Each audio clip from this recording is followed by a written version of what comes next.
I'm Jennifer Blake. I'm a kindergarten English language learning teacher at Gary Knox Elementary School in the Crane School District. All right, boys and girls, we're going to be doing our math centers today. Yes. We've been learning all about different ways to count, different ways to add, and different ways to sort. So we're going to be practicing those skills today in our math centers. Before we move into our math centers, I'm going to show you the centers we're going to be doing today. So it's very important that I have your eyes and your listening ears. Do I have both of those things? Yeah. Awesome, then we're ready. Center number 1 is going to be making 10. So very quickly we're going to review what we need to do. So I have my egg carton. Okay. I have my pom-pom balls. I have my dice. Very good. And then I need my tens page. Okay. So the first thing I need to do while I am doing my making tens egg frame is I'm going to shake my dice and roll it. Let me read the number on the top. 2. What number is on the top? 2. So how many pom-poms do I count? 2. Count with me. 1, 2. Now which number do I write right here? 2. You got it. And my next job is to figure out how many more do I need to fill my tens frame. Ismail says 8. Do you agree? Yeah. Show me if you agree. Let's count and find out. Count with me. 1, 2, 3, 4, 5, 6, 7, 8. Was he right? Yeah. It's in the air. Bring it down. Yes. Good job.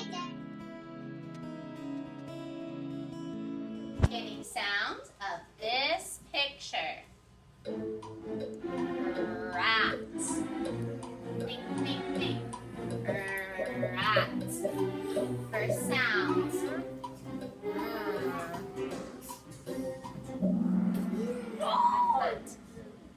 Ooh, okay, so I see someone selected the ending sound. Let's think about the first sound in rat.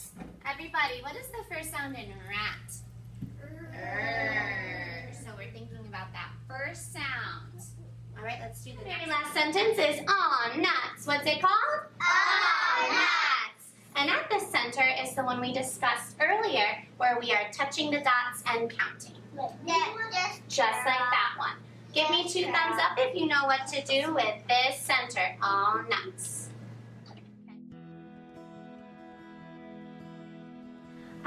Why I am a teacher. I was blessed to have a really great experience in elementary school, particularly in the earlier grades, kindergarten, first grade. And I feel like my teachers gave me something that changed me not only, to become the learner that I am, but just to have a love for school.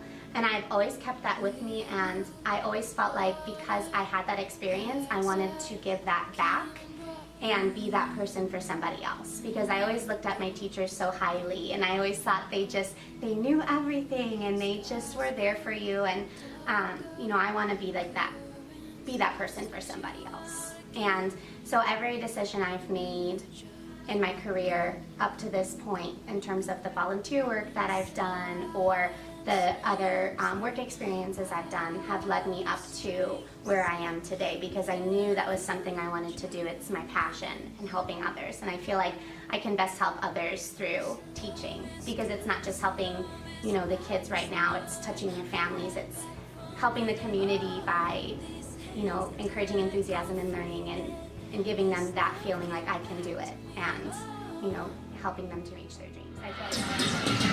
Who let the air out? Who let the bee out?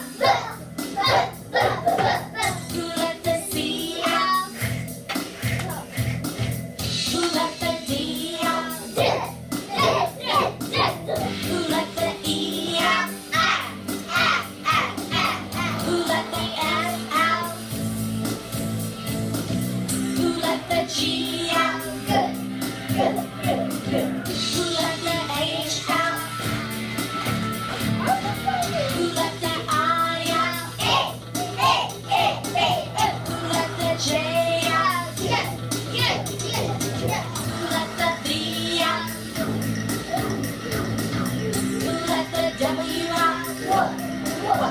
Who let the S out?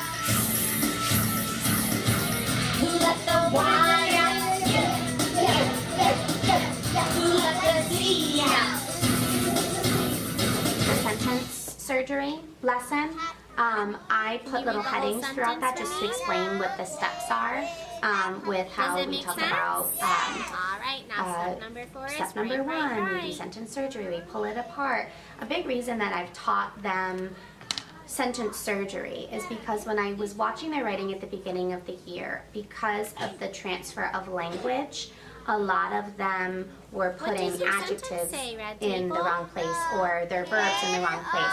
And not that it's necessary for them to Excellent. identify Let me which write type of it. word is a verb, which type of Wonderful. word is So an what do we do adjective, next? but just so that they understand the format and the sentence sure your structure. periods at the Since end. I've been Very good. And then we explicitly pack it teaching up that, and hold I've it in noticed the an air. impeccable So difference next one. in Good their job. writing, in their complete sentences. They're grammatically correct. They're starting to speak in more Red Table, grammatically can you correct tell me what your sentences. sentence And so says? to look back at how when they first sun came is to hot. me Does and they that had make just sense? simple like tier 1 Yeah, vocabulary so words. right, So right, now they're right. speaking Very in complete good. sentences and Good asking questions. But when I really truly think about where I've been in the past, I'm certified in New York and Pennsylvania and North Carolina. I've moved around a lot with my husband being in the military. And I've seen all different communities, but I feel like Yuma is its own little special community in that there is so much diversity. And as a teacher in Yuma, you really have to know your kids. You have to know what their learning styles are. You have to know what their interests are. You have to take the time to really get to know where they're coming from, their families. And especially with my students, all of my students have family in Mexico, or I even have some that travel there every weekend. I have a student that goes there nightly because his dad still lives there. And so I have to, as a teacher, step aside from just the educational aspect of it and think more about what are these kids going through every day. You know, I can only control what happens in my environment. And then I have to realize and be empathetic about the other experiences that they have in life outside of school and really take that into consideration and really wonder, okay, well, you know, they seem off today, why? You know, and really thinking about, okay, you know, talking to them about it. I really think that education is, and teachers today have more of a job than they used to, because educators are not just teachers. You're not just teaching. It's developing the whole child. So you're developing their social skills, their emotional skills, their intellectual skills. And sometimes some of the kids just come to you needing a hug. I'm a big teacher researcher. So I am very strong in the research that I've done. I've built my educational philosophy off of the different research that I've done. And I'm a big advocate for Maslow's hierarchy of needs and knowing that they need to feel safe. They need to feel welcome. They need to be fed. They need to have slept. They need to, you know, just feel love. I'm building a rectangle. A rectangle, wow. Alex, what is that? Rectangle. Rectangle. Good job. He said it by himself. That was great. Alex, good job. And I think it's so important that people in the community know that teachers, you know, not just myself, not just other teachers in my school, but in this whole area, you know, want to provide that for the kids of Yuma, the students of Yuma. They want to be more than just their educators. They're willing to be more than just their educators. And I think that's truly what sets outstanding teachers apart from, you know, average teachers. I've built my classroom off of that respect for one another. I respect you, you respect me, and we're a community right within our classroom. And I think that's so important because, you know, a lot of kids might not have that feeling and at home. And so I want to know that while they're with me in my care and in my environment, that they feel loved, respected, and welcome.